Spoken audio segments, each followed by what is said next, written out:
ఇది ఫిల్టర్ డబ్బాలో పెట్టానండి.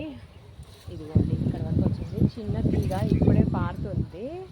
ఇదిగోండి బీరకాయలు ఒక 2-3 ఉన్నాయి, హార్వెస్ట్ చేసుకుంటాము. ఇంకా వేరే ఉన్నాయి, అవి కూడా హార్వెస్ట్ చేద్దాము. ఇది రైస్ బ్యాగ్లో పెట్టానండి, అయినా కానీ మంచిగానే వస్తుంది. బీరకాయలు 4-5 వరకు వచ్చాయి. ఇదిగోండి తీగ.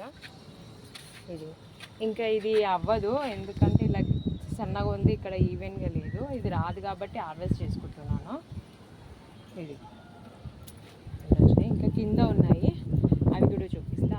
ఇదిగోండి ఇలా లైన్స్ కొట్టి నేను మెంతి వేసుకున్నాను. నాకు అలా పోస్తే మొత్తం మిక్స్ పోస్తే పడిపోతుంది, అందుకని ఇట్లా లైన్స్లో పోస్తే చాలా బాగా వస్తుంది. ఇదిగో చూడండి ఇప్పుడు ఇలా వస్తుంది, క్లియర్గా పెరుగుతున్నాయి చూడండి. ఇదిగో గులాబీలు అయితే చాలా బాగా వస్తున్నాయండి.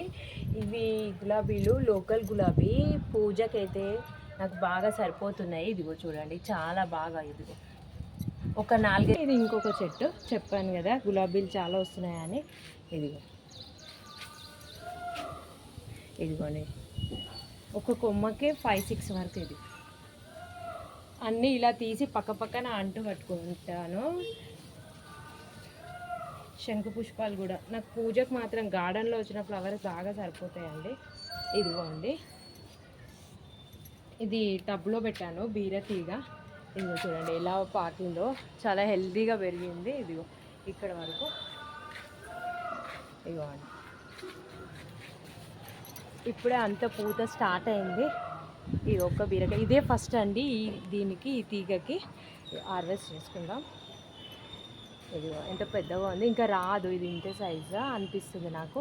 వచ్చేటి అన్నా ఇంకా పెరుగుతాయి కదా అని దీన్ని హార్వెస్ట్ చేసుకుంటున్నా.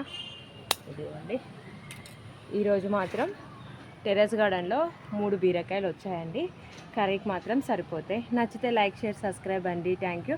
అందరు ఇలా గార్డెన్ని పెంచుకుందామండి.